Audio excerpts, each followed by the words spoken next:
लोकसभा चुनाव में मिली अप्रत्याशित हार के बाद बसपा उससे उबरने की कोशिश कर रही है। यूपी उपचुनाव में ताल ठोक रही है, लेकिन इस बीच पार्टी ने एक चौंकाने वाला फैसला लिया है। जी हां, राजस्थान विधानसभा उपचुनाव में कांग्रेस के लिए राहत भरी खबर दे दी है।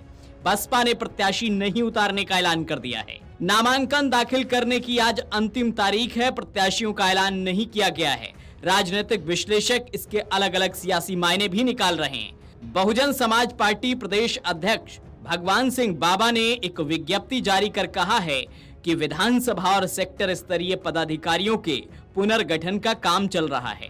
निष्क्रिय पदाधिकारियों को हटाया जा रहा है, सक्रिय कार्यकर्ताओं को जिम्मेदारी दी जा रही है।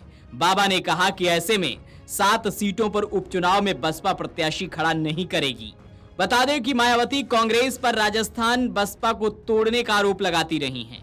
विधानसभा चुनाव 2018 में बसपा के विधायकों को अशोक गहलोत ने तोड़ लिया था। मामला कोर्ट तक पहुंच गया था। तब से मायावती के निशाने पर अशोक गहलोत रहते आए हैं। मायावती ने विधानसभा चुनाव 2023 में प्रत्याशी उतारे थे। बसपा के 2 विधायक जीते, लेकिन बाद में दोनों बीजेपी में शामिल हो गए।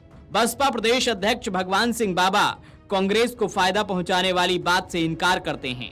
उनका कहना है कि निष्क्रिय पदाधिकारियों को हटाया जा रहा है, इसलिए पार्टी प्रत्याशी नहीं खड़ा करेगी।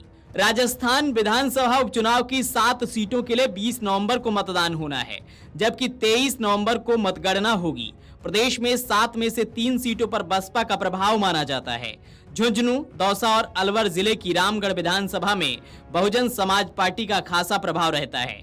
ऐसे में इन सीटों पर बसपा ने प्रत्याशी नहीं उतारकर कांग्रेस के लिए राह आसान कर दी है, जबकि सिलंबुर, 84 और देवली उनियारा में भी बसपा का अपना वोट बैंक है, लेकिन यहां भी बसपा ने प्रत्याशी नहीं उतारे हैं। राजनीतिक विश्लेषकों का मानना है कि बसपा अक्सर कांग्रेस के वोट बैंक में ही सेंध लगाती है।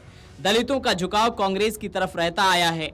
ऐसे में जब भी मायावती की पार्टी उम्मीदवार खड़े किए हैं तो नुकसान कांग्रेस को होता आया है। राजस्थान में बसपा को कांग्रेस का वोट काटने वाली पार्टी के तौर पर जाना जाता है।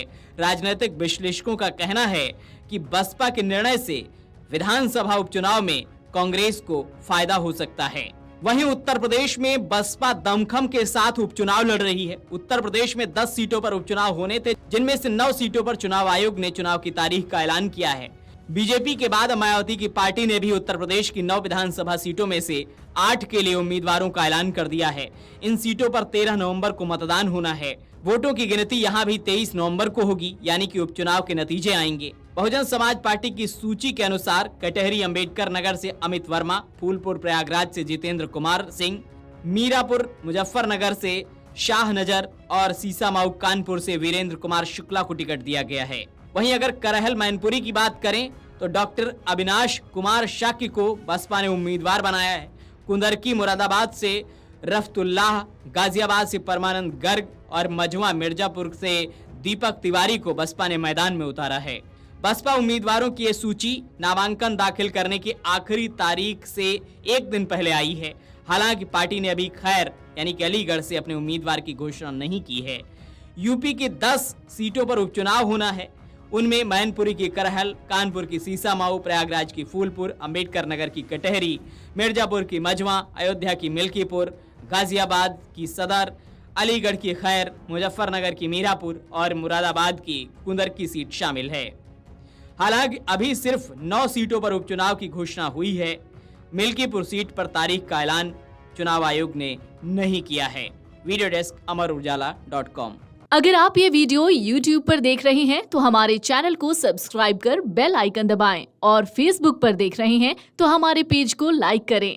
8 मिलियन प्लस सब्सक्राइबर, आपके इस भरोसे के लिए बहुत धन्यवाद।